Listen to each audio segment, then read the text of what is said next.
Firstly, welcome back, everyone, to our podcast where we talk about stuff and money and things. Oi, Gina Reinhardt. Hey, oi, it's me, Punter Conrad. No, don't keep scrolling. I've got a friend I want you to meet. His name's Gary. Don't worry, he's not poor, he's got money. So, Gina, meet Gary. All right, Gina, I've heard you're a billionaire. I'm a millionaire, so let's talk heart to heart, millionaire to billionaire. Listen, life is nice being rich. You know, you get your mansions, you get everything you need, and you want more. You want more, you want more, you want more, and you don't want to pay taxes. I understand that. I don't want to pay taxes neither. Listen, that wealth that you're accumulating is not coming from nowhere. Look at what's happening to Western governments. The Australian government, Australian middle class, struggling to buy houses, struggling to provide a welfare state. This is the flip side of the wealth you are accumulating. You are getting richer and richer and richer. Living standards are falling and falling and falling. I'm not trying to redistribute. I'm not trying to take wealth away from you. I'm trying to stop the redistribution that is already happening. If you keep taking more and more and more and more, you will politically destabilise the country that provides you with your wealth. Thanks, Gina. Love you. Bye. Cheers. Wait, punters, if we can hijack this algorithm and give this Instagram reel a couple million views, there's a high chance our lady Gina might see it. So cheers for the shares, comments and likes. Cheers, punts. Let's get the message to Gina. So they've just watched this episode with Gary talking about Gina Reinhardt. Why was this a point of interest for you? So the concern that I have felt in my musings on Twitter, and the cat is staring at me right now. Yeah. And it's tripping me out. She's interested. This is an interesting topic we're We've got getting one viewer already. We've got a crowd.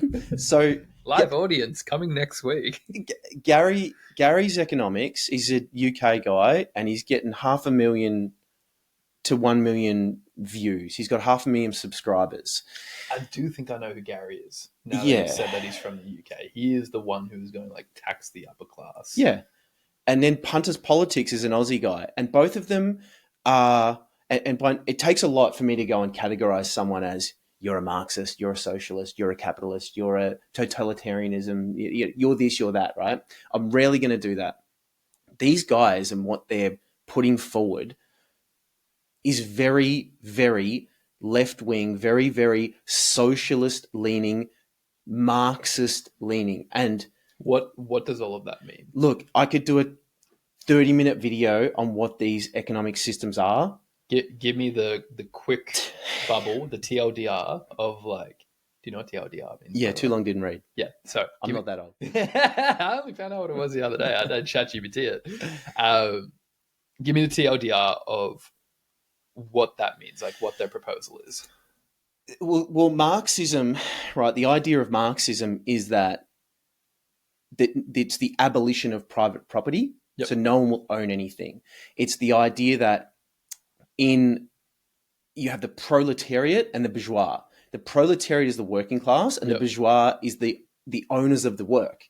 And eventually, Marxism, written by Friedrich Engels and Karl Marx in the mid-1800s, that eventually the proletariat, the working class, would uprise because of this dynamic, this conflict that they have between the two class systems. But yeah, where there's only two classes, not that middle class anymore. It's kind of it's not even necessarily that, but our economic system today looks nothing like. It's not purely capitalistic. It's not purely socialistic. It's not purely communistic. It actually has elements of all different economic systems rolled into one mishmash. Yep.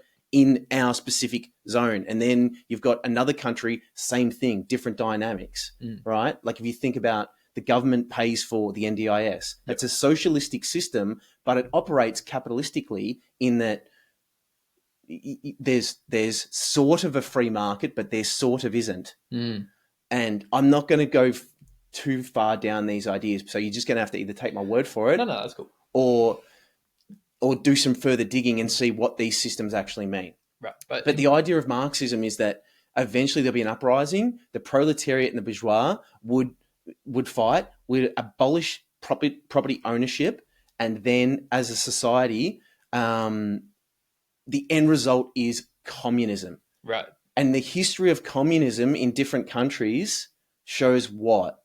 Falls apart, doesn't it? Well, yeah, they've At been least- it's been the result of the greatest murders and deaths to groups of people through the history of the world. leads The to Bolshevism, leads to dictatorship as well, right? it can lead to dictatorship because someone has to make the decisions on behalf of everyone. Yeah. And then socialism is that, society owns the things. So they own everything together. There's more to it than that. There's far more to it than that. But these opinions that these types of people have, Gary's economics and Punter's politics, it's dangerous Right. because it's dangerous to them and they don't even know it, right? So, for example, if you think about his idea and suggestion that taxing rich people, we need to tax them more. Well, rich people are smart. They don't want to pay more tax. That's a common belief as well, that the idea is you just tax the rich more and then the poor will be okay. Or the lower and middle classes will somehow have a higher quality of life. It's the lower classes blaming individuals for their situation, which is, I'm not saying is true or false, but you're then saying the solution is tax them. And I'll tell you what will happen when you do. They leave. They leave the country. The rich people leave, which means their economic production now just goes to another jurisdiction. Hang on a minute. Why don't we look at the numbers where people are moving to Dubai recently from Australia? Yeah. It's strange Or Austin, because it's Texas. already happening. Yes. Yeah. Then you've also got, if the rich person, the billionaire, if you tax them another 20%, they're still rich. Yeah. They don't give a stuff. But that means they can't then invest in a factory, right? Which would mean that's allowing people without work to find meaningful work, right? You're punishing people for pursuing excellence. And in a microcosm, in one soft situation, doesn't sound that bad. We tax them, we get the money. Well, where does the money go? To the government. I don't know how you feel about the way the government spends money, but I don't feel great about it. No. They're probably the most inefficient spenders and allocators of capital ever. And there's, again, another whole episode on where we can go into why that is. But it's based on incentives. If your incentives are to remain in power and get votes and keep people happy for the short-term answer to remain in power, you're going to do that based on your incentives, right? So individuals pursuing their personal preferences, that de-evolves society. It means that we move backwards. We don't progress forwards. But we should be encouraging people to kind of go make as much money as you possibly can, because that would be good for the economy. It's good for the economy, it's good for society, and it creates innovation because then we get a greater standard of living now. You could say, Ryan, would you either be lower class in Australia in 2025 or in royalty in the 1700s, 1800s? I would rather be lower class now. Oh, yeah.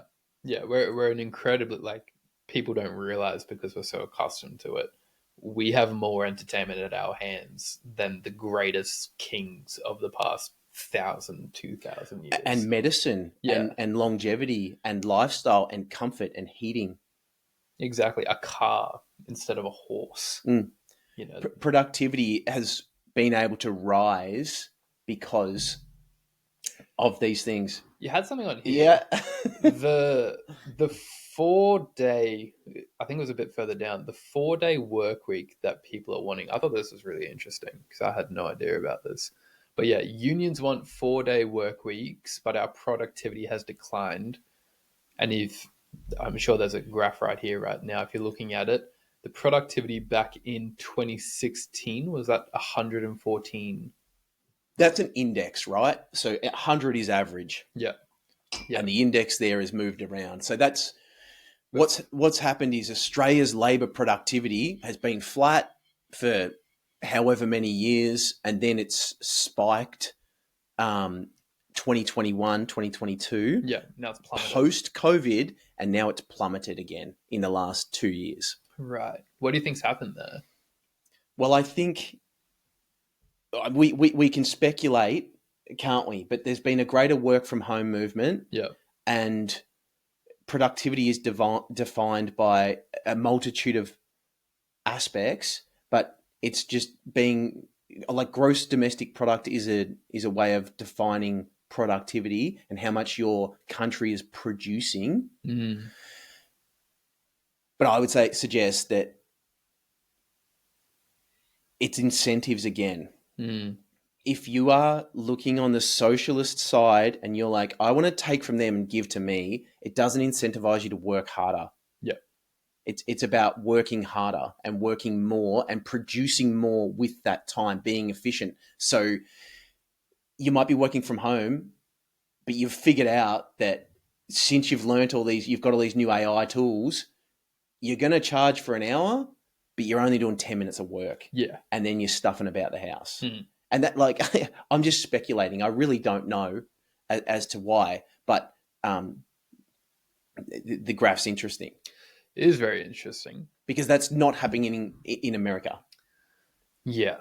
That's what the graph's saying. Yeah, theirs is going up, which I find interesting because it seems like we're in I reckon a lot of what you've been talking about, how, you know, the people in the lower classes think tax the rich and that's going to sort out my position, that falls into a lot of victim mentality to me. Whereas like I'm the victim of my circumstances. Do you still think though that we have a system that allows people to climb the class system? Less so, much less so, because we have labor in power at the moment, right? Like our system, you talk about polar opposites. The American system is different to ours. So our left and right, they're just in a different area on the spectrum in terms of labor versus liberal. And so the labor system is suggesting that they're more of a socialistic system, right? They're giving to people and funding things like the NDIS, Medicare, things for free. Yeah, pensions. Whereas liberals are more inclined to favour the business operator and help businesses. America, they favour business people too. And that's why they're the hub of innovation. And that's why their graph looks different, because their incentives align more.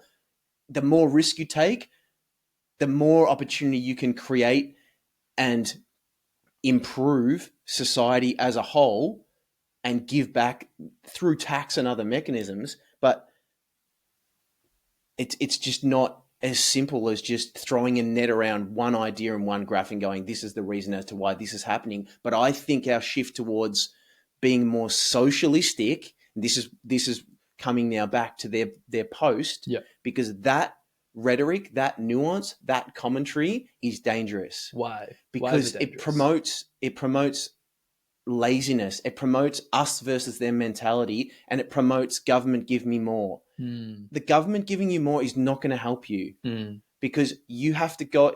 We need less regulation in Australia to allow houses to get built quicker. But instead, we live in nanny state type of politics where you have to go through all these hurdles. You want to build a house, take you 2 years to build the house because, your fence is too close to that tree there, and that's a fire hazard. Oh, you've built a deck that you're going to have to move that. We get the inspector to come out.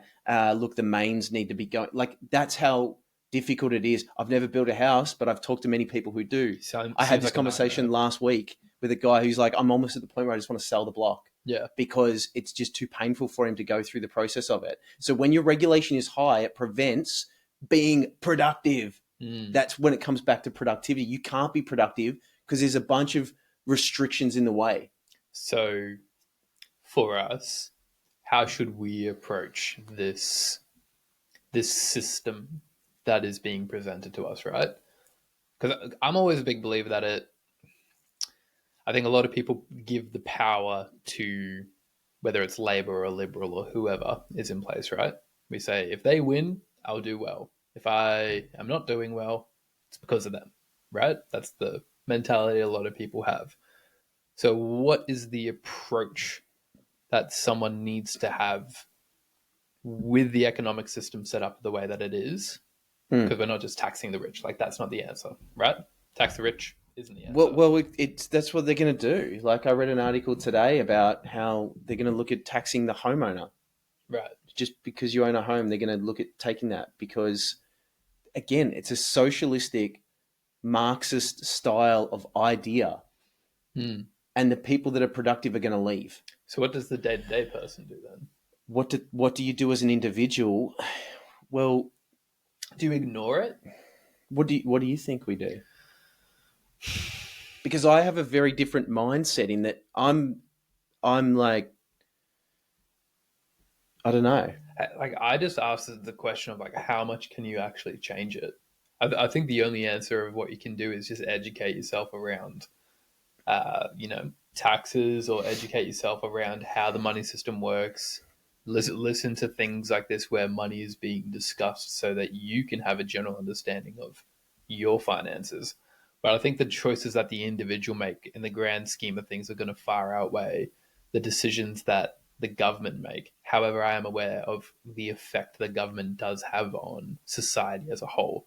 I just think the approach from the individual point of view is a very interesting one because you're sitting here as a business owner, like you own a business, so you've educated yourself on how these systems work and how you can best use them for not necessarily your benefit, but how you cannot get wrought by the system. In But all also, honesty, that's incentives, right? My incentives are to provide the best outcomes for me. yeah, Why wouldn't I want to do that?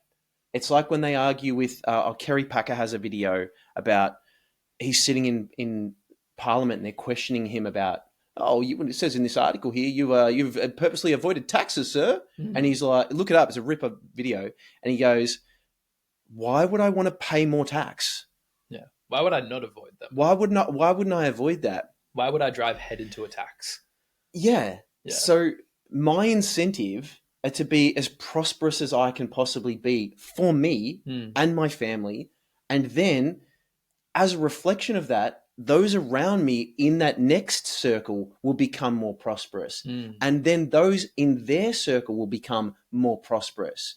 So when you do show me the incentive, I'll show you the outcome. If it's incentivizing me to create a business, have an idea, do something, I'm more likely to try and I'm more likely to succeed. And everyone around me is more likely to prosper. That's a capitalistic idea. That's capitalism idea. But guys like these videos are suggesting you're bad for being involved in capitalism. You need to give back more. What's to say these people have not already given so much? And if you're that rich, whether you have 500 billion or 460 billion, do you think they even care? They don't care. It makes no difference. It's the whole. So you're discussing like the benefit of the mega wealthy. Like for example, Elon Musk.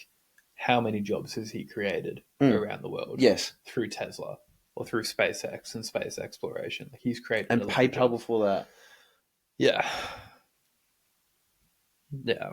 So what the individual person can do is you have to put yourself in favorable positions to succeed. If that means moving your location because you live down in Cable Sound and there's no work there, then instead of sitting there and complaining, I might think of an idea and take a risk and move somewhere closer to where there's more potential work. The closer towards the city, there's more likely to be work, whatever that might be. But then guess what happens then? Your costs of living rise as you move towards those things. I think that can be beneficial pressure, though.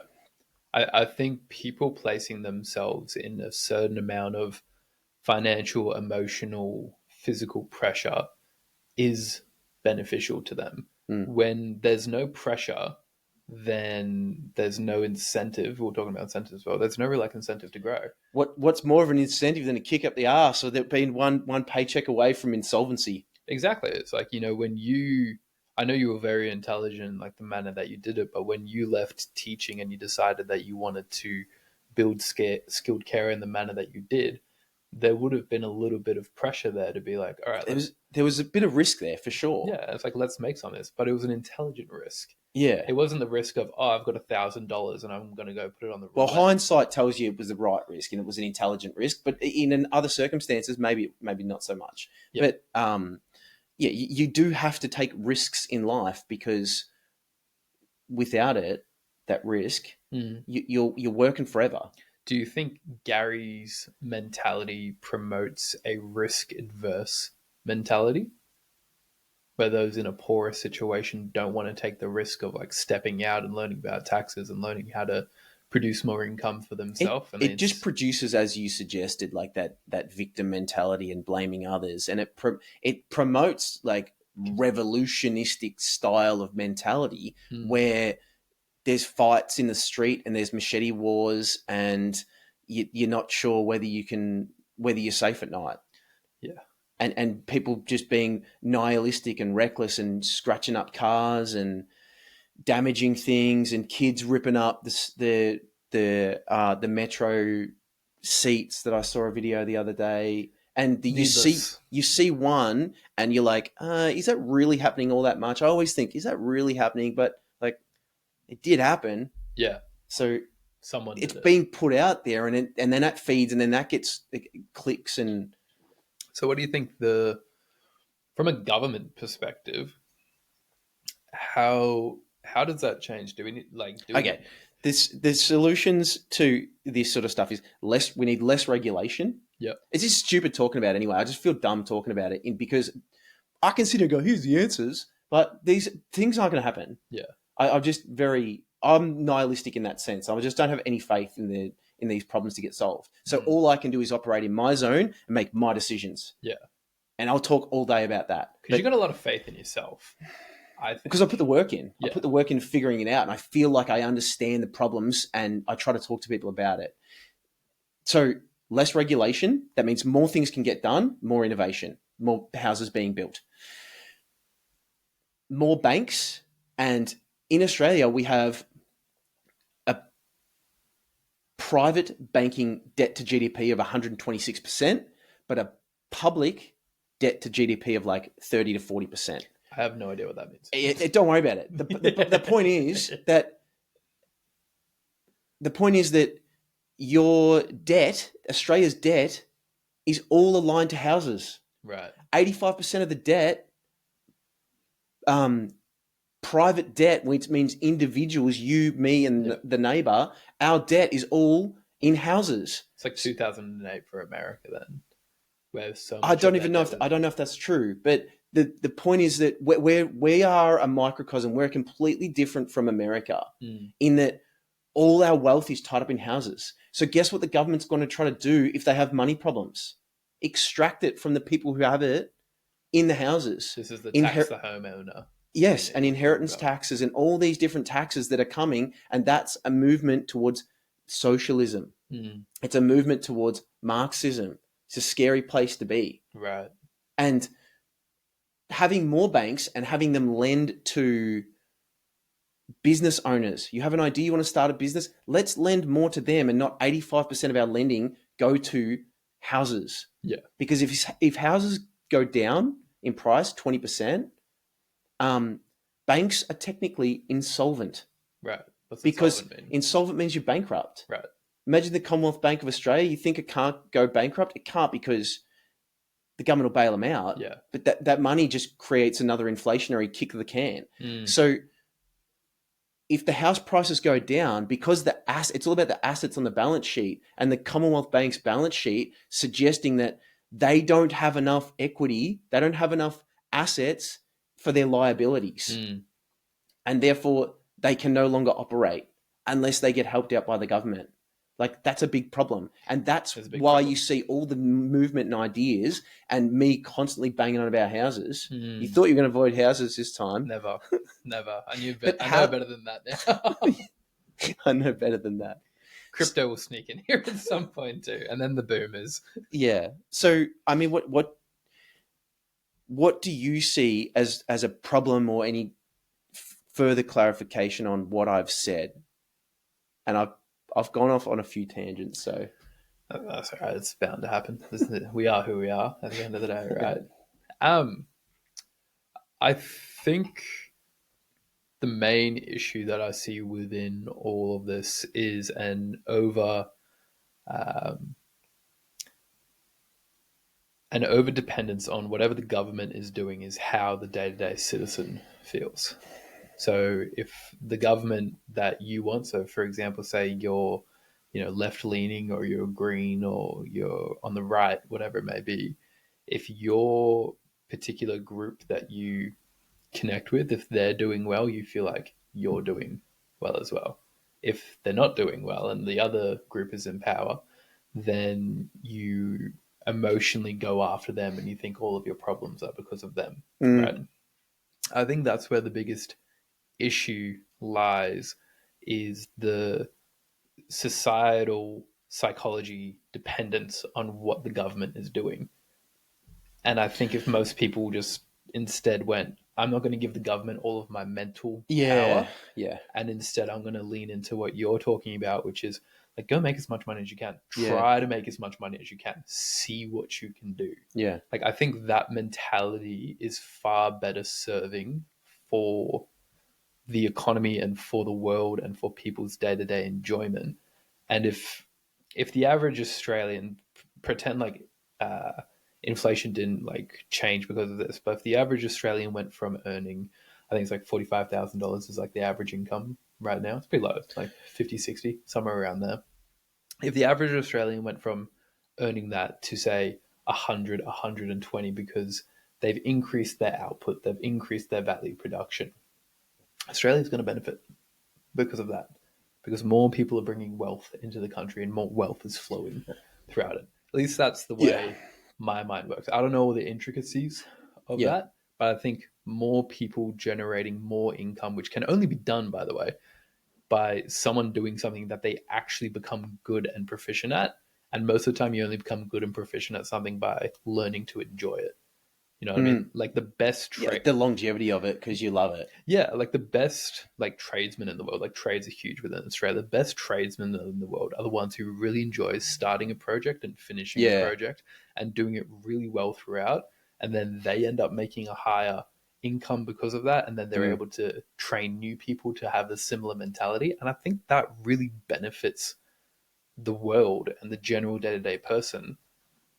And that also brings the economy up as well. The problem that we have with that issue there is that the government is providing most of the jobs. There's not allowing for innovation. And again, that's why productivity is potentially low. Potentially. I don't know if that's for sure the cause, but I got a pretty good idea that it might be. If the government's providing jobs through the NDIS, we need more nurses, we need more doctors, we need more council members. Yeah. People justifying their paycheck by making you go and, triple check your spa fence and all these things that, yeah, cool. Like one child might have died once. Yeah. One time, literally. But now we all have to go and do this busy work and employ this guy. It all eats into our cost of living. Yeah. It all eats into the problems that we're kicking. Based on blaming the government, I see it also as people appealing to the government. What were you saying earlier about the government in terms of like people looking to that for the solution or blaming them for the problems? So it was both. So people are saying like depending on what the government is doing is dependent on whether or not I'm winning. Yeah, right. And so what I see a lot of is the people outwardly saying we need to stop immigration. Yeah. Now we want the government to act and we want them to do this. And my whole thing is, whoa. Is that causation or correlation? And what's underlying it? Because it's not as simple as like there's reasons as to why the government has decided to import however many immigrants in the last 3 years. It's not based on a whim. And it's certainly not based on regulation, as I've just discussed how over-regulated we are. But perhaps there's underlying reasons as to why. Maybe it's because our fertility and our reproduction rate is so low. Maybe it's because we have an aging population and we won't be able to look after ourselves in the future unless we solve that problem now. Maybe it's because we need to import GDP, import gross domestic product. If we bring 1 million people in, we give 400,000 of them government jobs, hey, our GDP just improved a little bit. If we, what are the reasons as to why they're doing this? Oh, crap, the housing market's showing signs of weakness. People are going to potentially not be able to cover their home loans. We need greater demand. Because if rents fall, people go, hey, why is my rent going up, right? This is why it's such an intricate problem, Ryan, is because when rents fall, the renter goes, yippee. The person like me who just discussed it last week, who owns that, who owns the house, if I'm not getting a renter, I have to sell it. Yeah, that's fine. I'm still okay. But if I have to sell it and 15 other blokes have to do the same thing, and no one can buy them, what happens to the housing market? And then to become insolvent as a country. That's worse. That's not good. Than 1 million immigrants. And that's just me completely going off the cuff, speculating on what the government may or may not be doing and as to why. So when you sit there on Twitter and you're like, F the immigrants, get them out of here, that's just one economic perspective based on rhetoric. I don't even think it's got nothing to do with the humanitarian cause as to who we're bringing in as to why and whether or not we should be doing that. Because that type of like radical, if you were thinking of, it's the immigrants' faults or it's this thing.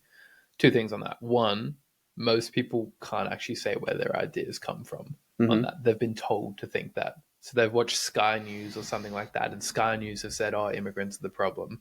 And now they've adopted that thought as their own, not even asking themselves, is me thinking that actually beneficial for me? Yes. Does that actually help me?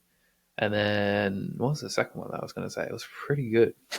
I know it's flown around there somewhere. It's really ever one thing.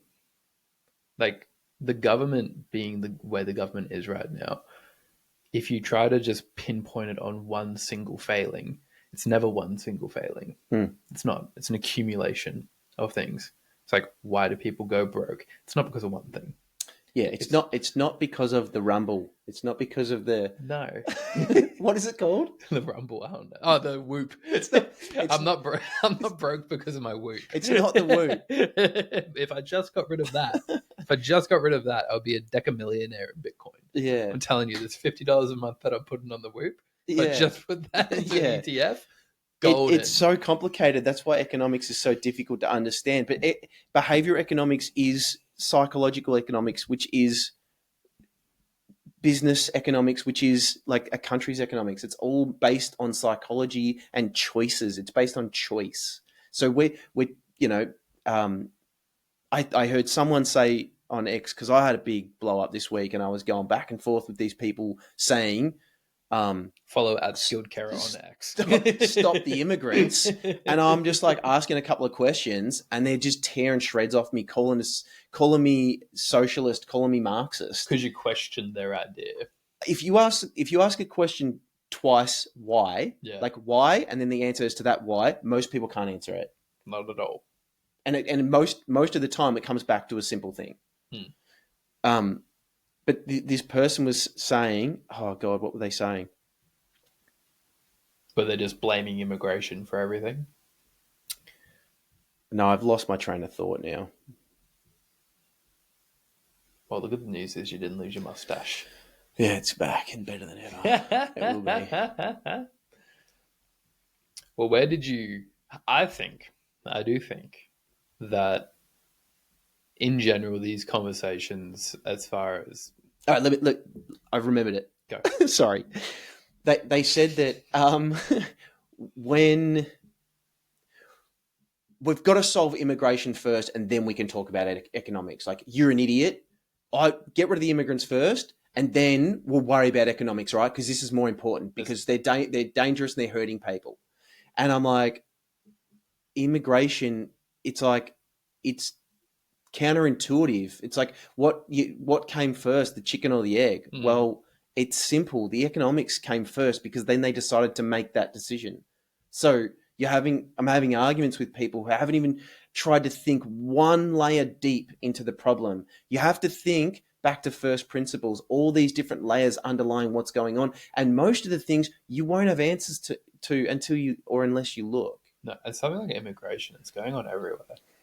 Like, it's not unique to Australia. But Australia's a great place to live. Why wouldn't people want to live here? It's a compliment. It's gorgeous. And also, like, the gold rush happened, and that was a huge stream of immigration. Right. You know, like, And that comes back to the hypocrisy of what a lot of people are saying, in that your family would have never have had their start here, because I'm not arguing with Indigenous Australians on Twitter. Yeah. I guarantee you right now I'm not. Not yet.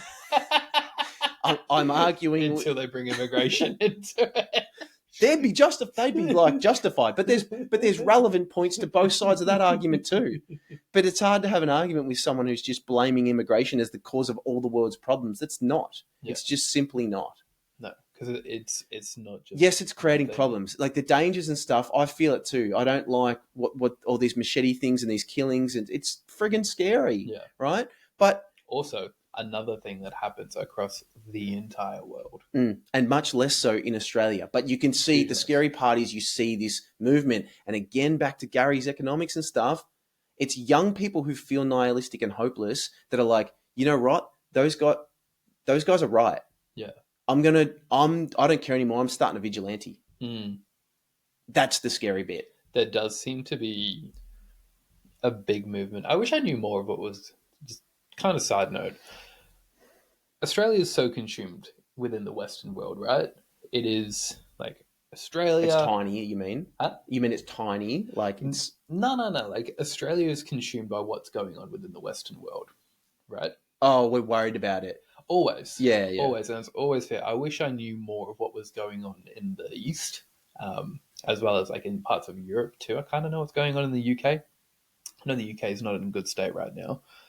But I think we are seeing a movement from, because Australia like seems to just be 4 years behind America with like all of our stuff. I saw an Anytime Fitness opening up in like Frankston now, which is a American brand with Starbucks in front of it and Guzmani Gomez right next to it. Like we're Americafying Australia.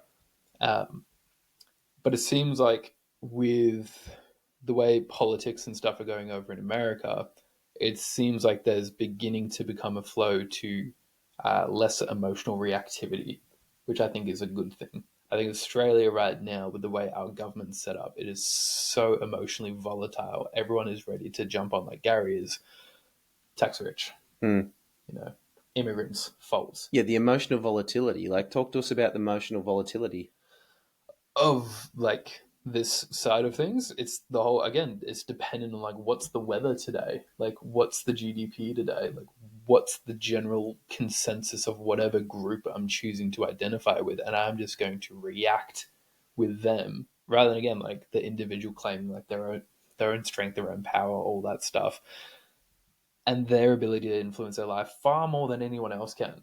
Like especially in Australia, not much is stopping us from going to a New Zealand, going to a Bali, going to an America. Like, we've got a really strong passport over here. Most people can scrap together enough coin to be able to take the risk and go to another state or go to another country if they want to for a year or whatever. Like, and move there. Either move there or just spend time over there and then get a taste for what it is. Get some perspective. Every single Australian I know that goes overseas talks about how great it is, but then when they come back, they go, "Oh my God, Australia's amazing." Yeah, exactly. Australia's the best. And I think it's because we're literally on an island, but we're on this island and we're in this little bubble where everyone's like, "Oh, you know, I'm upset about this, or I'm mad about this, or it's this person's fault that I'm not winning in this area of my life." And it's just really sad. And I wish, more people went, "What can I do to change my situation?" Yeah. I mean, that brings me to something about Western I've recently come across. All these arguments often stem back to, again, with immigration. They're not adopting our Western values, our Western culture. Our culture is at risk. And so... McDonald's. Hey, McDonald's and sport well, and being mad at each other for nothing. Funnily enough, there is more to Western culture than those things, than AFL, footy, and rugby. 4 and 20 pies. Right. Well, in terms of natural law, there's 3 parts of natural law, right? It's a triangle, and that's what Western values were created by. Yeah. Right? So throughout history, Western values, Western culture has been defined by what we value within this triangle, right? We've got the church, the community, which is like the social influence, right? What's okay with their ideals. Now, whether that's Catholicism or Christianity. Some faith organization. Yes. Yeah. And then it's much less than that now. It's more about community. Yeah. But it's the same idea. It stems from the same place. As well as the aristocracy, which is force, right? The government. Yeah. In our instance now. Whereas in the past, force by government was very different. You know, you could be beheaded and you could be punished much more severely, and you didn't have a means to protect yourself. Then you've got economics and the free market and how that interlinks, so the free market influence. And all those 3 things determined by what we define as our laws and our rules. So, but the left avoids the reality of these ideals and these ideas. So if you think about the socialistic guys, the lefties, that at the start of the video, they're not talking about free market influence. That is not the free market. They are wanting someone to come in and change the rules. And they want... Sounds like they want someone else to solve their problem. That's right. Yeah. Socialism wants the government to and everyone else to pay for everyone else. Which is never going to work.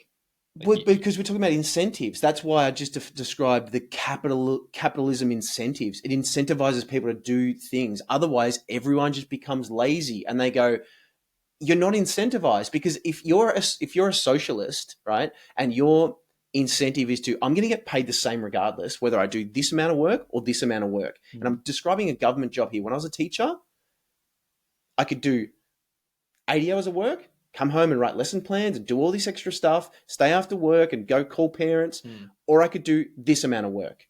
Yeah. And I get paid the same. My incentive is to do what? Your incentive is to generally do less. And I left that because I couldn't, it was breaking my brain. Yeah. And I felt myself losing motivation. And you've got people and staff in the back of the meeting that just complain the whole time and they do next to nothing. As soon as that bell rings, they're beating the buses out the gate, right? So that's incentives on the free market, and that's socialistic systems. I think that's really what you've just pointed out. I think is really sad because I think what today, whether you want to call it left or right, I think everyone's like guilty of this in some way, some less so than others. I think the desire to contribute to society is becoming less and less and less and less. People aren't seeing the value that one life can have on the grand cosmos of the human existence, right? Like, have you ever heard the saying of the world will know peace when good men plant trees of which shade that they will never know? Like, there is something that someone can do today that someone 100 years from now will benefit from. Yeah. And I think that's lost. I actually think that is probably at the core of a lot of this, is people are undervaluing the impact that they can have in society. And even if that means painting your neighbor's fence. I feel like that is coming from a broken underlying fundamental system of money that has created all these problems that we've talked about. Because the money's broken, it doesn't hold its value. That it creates all the broken incentives beyond that and every layer above that. It's the money problem and the psychology of it too, that money problem breeds. Well, the money's the bottom though, but because that's broken, then it's the next layer up is the psychology that creates of the instantly gratifying and the nihilism. Nihilism means just like everything's futile, like who gives a stuff. Back in ancient Greek history, that there was this idea of truth despite face, and that idea has led to 97% of inventions and progress. Truth despite face. What does that mean? So that means I'm going to tell you the truth, but I don't care if it hurts your feelings. Yeah. Right? And that was a very old school style of mentality. In China, they don't have that. Right? In Japan, they don't have that. Because if you are going to blaspheme and talk about the dictator and talk about the country in a bad way, you're done. Yeah. Right? And that led to a problem in Boeing aircrafts that they were having with a lot of their planes crashing. I think it was Japanese or Chinese co-pilots. And do you know this story? No. So what happened was that they found that there was a significant amount of crashes happening within Boeing, and they looked into it, and it was often when there was a Chinese or Japanese pilot. I don't know which one it is, so I'm getting it a little bit wrong. But the reason was being because of their culture. They were taught to obey hierarchy. Someone is above you, therefore they are always right and you listen to them. Right. The opposite of truth despite face. And so they would see things were going wrong, but they wouldn't say anything because the other person's in charge. It's against my culture to tell you you're doing something wrong or I'm a bit concerned. Right. They had to reform all these pilots and co-pilots and change the dynamic so that would never occur again. People getting killed. And it's simple to see where this has created more problems. This is why money and economics is an interesting topic. But the truth despite face thing is why I sit here and have done a bunch of podcasts with you. And I'm like, I don't care. I'm telling the truth. Yeah, cool. It's not my truth, like it's an educated truth, but it's probably very against the norm from what most people are used to hearing. Most definitely. Well, most people never talk about money, full stop. And most people, again, never question why they believe what they believe. It's very hard to have that truth despite face because now people think the truth is what exactly like you defined, what they saw on Sky News. Oh, that's now the truth, so I'm going to go and tell everyone else that that's the truth, but it's not the truth. So on that, you reckon that's a good place to leave it? It sounds like it is. Yeah, I think that's a good place to leave it. So like on that, figure out like not necessarily, again, your truth, but maybe dig a bit deeper into the beliefs that you hold and why you hold them and if they're serving you or not.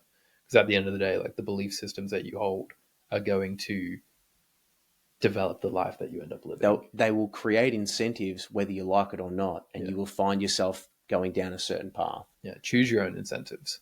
Develop your own incentives. Yeah, that's right. Yeah. Thanks for listening. Well done.